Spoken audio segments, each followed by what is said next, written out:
Olá, eu me chamo Thiago Rodrigo e a minha equipe ficou responsável por exemplificar, demonstrar alguns fundamentos e uma aplicação prática utilizando o protocolo de comunicação Ethernet IP. Esse é um trabalho para a matéria de protocolos de comunicação e aplicações industriais com o professor Rafael Mendonça, no qual ele solicitou a demonstração dos funcionamentos, dos fundamentos e o funcionamento do protocolo em si. Meu grupo é composto por mim, Thiago Rodrigo Monteiro Salgado e o Gladson Cidade. Bom,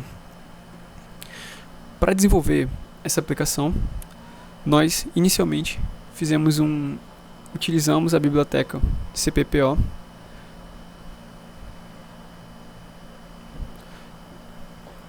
que consegue simular um servidor Ethernet IP e também se conectar por meio do protocolo SIP com um servidor Ethernet IP. Então aqui a gente tem nossas tags utilizadas, tanto da aceleração quanto do fator de velocidade. As duas são float, que para o SIP seria real, e entradas e saídas, que seriam duas listas de booleanos, ou seja, simulando um byte e um byte para cada um. Ok? A gente vai executar esse código e ele basicamente vai passar uma chamada para o terminal. A gente poderia executar diretamente no terminal, mas foi desenvolvido isso aqui em Python para facilitar essa execução. Então, uma vez que a gente executa, a gente cria esse nosso servidor que simula esse ambiente com Ethernet IP. Então a gente tem a criação da tag de aceleração, do fator de velocidade, as entradas e as saídas na porta 4444818. Agora, na parte do cliente, a gente tem aqui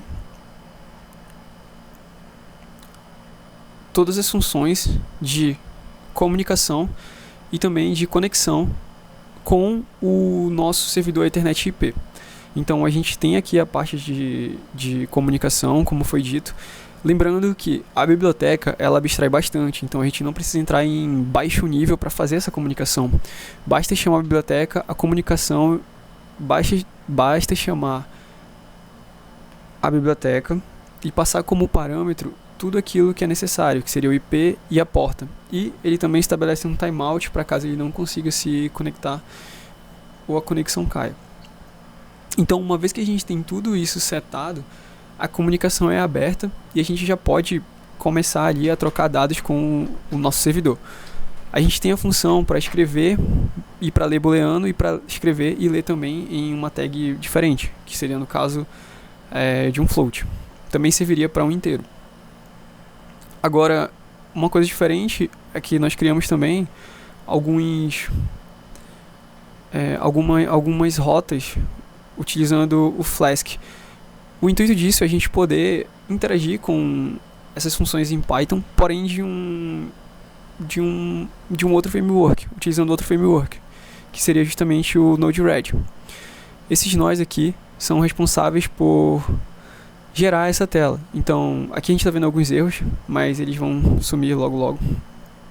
E a gente está fazendo aqui... A gente está fazendo justamente a parte de enviar chamadas HTTP, fazendo um GET, pedindo aceleração, retornando e adicionando aqui. O mesmo também para as entradas e saídas. Aqui a gente pode setar um valor para essas entradas e saídas. E agora eu vou rodar o serviço do cliente que vai fazer a conexão e esse servidor vai voltar e essa interface vai voltar a funcionar normalmente. Então eu vou executar o cliente. Pronto, uma vez que o cliente está rodando, a gente já pode ver que o próprio Node-RED está fazendo essas requisições. Elas voltaram a ser ativas. Como eu rodei o servidor pela primeira vez, agora tudo está como false e zero, como a gente pode ver. Mas eu posso setar, por exemplo, uma nova aceleração e mudar a aceleração, e ela já mudou aqui para 38.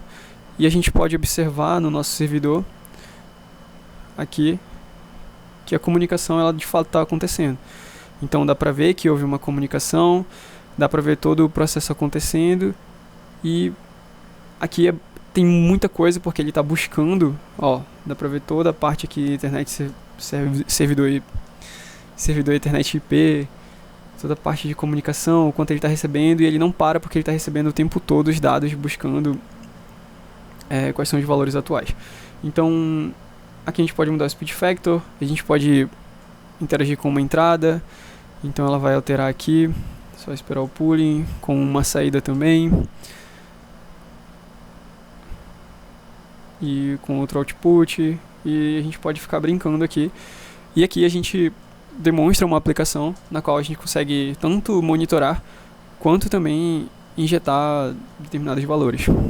Bom, acho que por enquanto é isso.